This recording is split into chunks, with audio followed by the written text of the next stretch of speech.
Okay.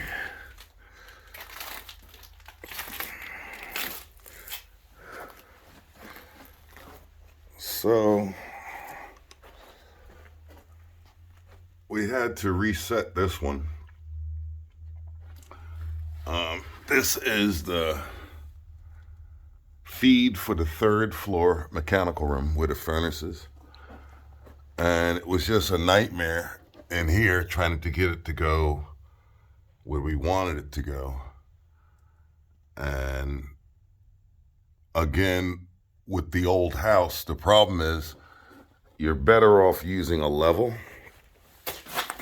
You can measure reference points off the walls. Now, a lot of the new construction in here, the new framing you see, is good. So you can try to get a reference mark off of that.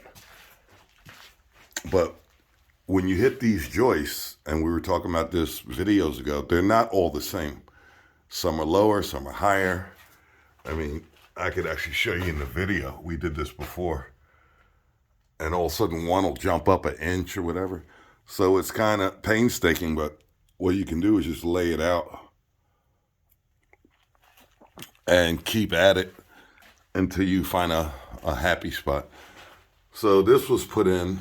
This is the continuation of the third floor feed, and it goes up in here, and then there's the riser that goes up to the upstairs. There's still one more support I want to put on it. I have a piece there ready and a piece here ready. And here's a good example of what I'm saying. Here you can see it's that far from the board. And on this one, it's this far. But coming out of through the wall there and on the rise here, they're kind of close. I'm not going to say they're exact, but you know, turning these long lengths, I think this one was, I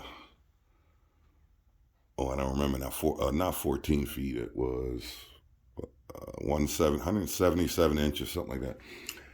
And the same thing you suffer from what I was talking about with the fittings that aren't cut true. But anyway, it went in and that was accomplished. So that was huge. And now what I'm doing here, talking about reference points, if you see all the lines in the ceiling here, like this, I'm actually laying out the line for the hot water to go to the third floor and, well, the whole dwelling actually. So what I did is I drew a line, I put 2 screws there. If I go back over here, and I drew my line all the way down, you can see the lines, and somewhere it doesn't look right. So what I do is I go end to end, and I got my lines here, and I got 2 more screws here. So probably tomorrow I'll pull a string between these screws to see if it's true. I was going off of this piece of wood here because that's this beam that goes through the house, and I figured that's a good thing to start off. So you get a reference point, then pull a string and see how it comes out. I just don't like my work to look crooked. You know, that it bothers me. And sometimes I notice a couple of press fit fittings. I put it in straight. When the Pro Press squeezed it, it comes out, or pressed it, and then it looks like it's off in the fitting. But with copper, you could like cheat and bend the pipe. But there's nothing more unprofessional if you go on a job and you see pipes just, I mean, sloping for DWV is one thing, but I've seen guys just horrid. It's just like, okay. But man, you want to be part of the crew, or do you want to look like something? I always tell the guys,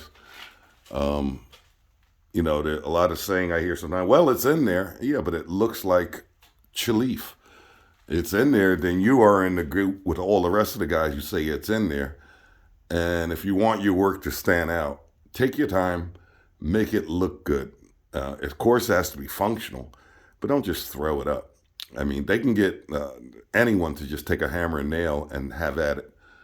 You know, that's something that I always stress with the guys and gals, that if you're doing something and if you're constantly doing it out of, you just won't be with us anymore.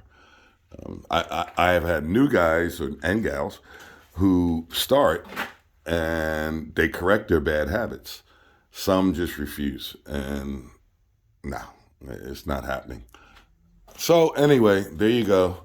That's it for this. See you on the next one.